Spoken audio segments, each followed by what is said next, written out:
Dyes and dyeing. What is textile dyeing? Textile dyeing is a process of application of color evenly on the textile, such as fiber, yarn, fabric, or even garments. Depending on the requirements, textile dyeing can take place in any stage of manufacturing of the textile. Classification of dyes. First is the acid dyes. An acid dye is used mainly on wool, silk, and nylon. They have acid chemical groups in their dye molecules. They use an acid dye bath to produce the chemical reaction. The reaction involves acid, salt, heat, agitation, and time. Amount of acid and rate at which it is added affects the rate at which the dye bonds. The salt slows the bonding process, helping the dye color in the fiber evenly. It attaches to the dye first. Next is the basic dyes. The basic dye are used to dye wool, leather, and paper. They have poor affinity to cotton and cellulose fiber, and hence they dyed with the help of mordants. It is poor fast to light.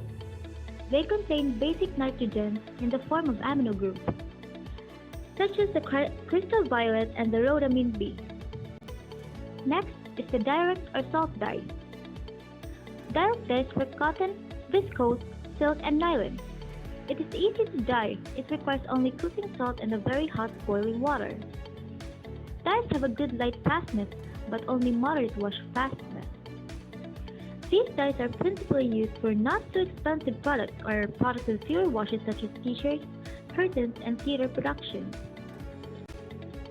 Dispersed dyes. These dyes are insoluble in water but can be dispersed in a colloidal form.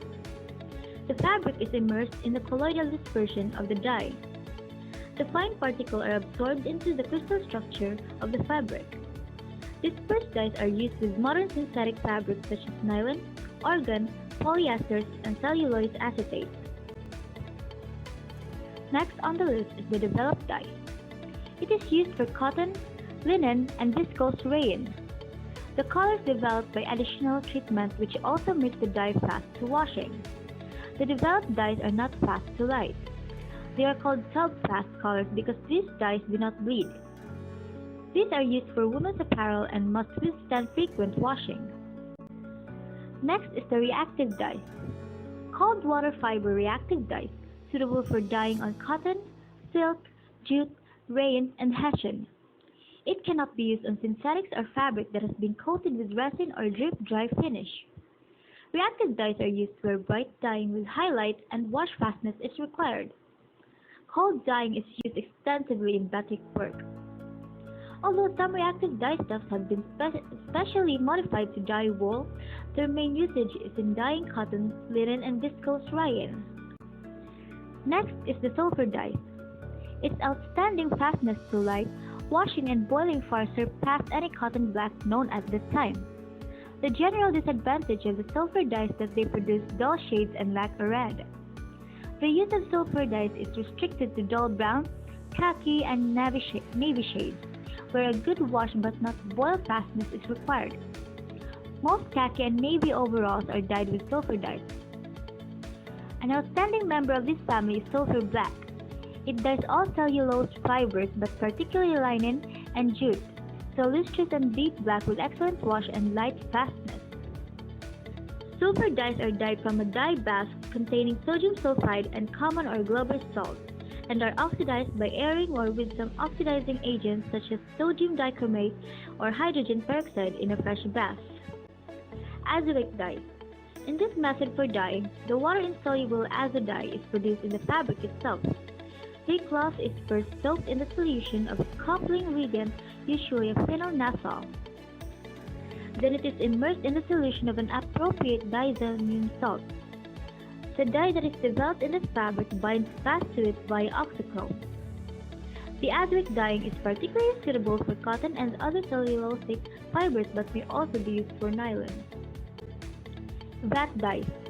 They are insoluble in water but on reduction with sodium hydrosulfide in a vat from a colorless soluble compound which has an affinity for cotton and other cellulose fibers.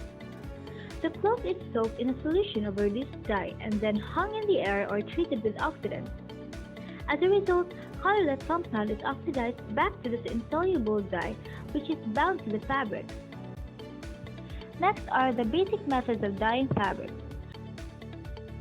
There are various of methods of textile dyeing which are as follows: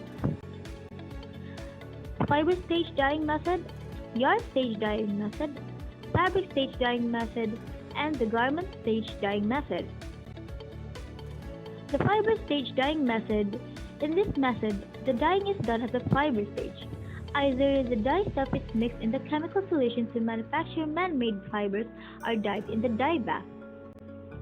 Yarn stage dyeing method. In this method, the yarns that are spun using fibers are immersed in the dye bath, partially and completely.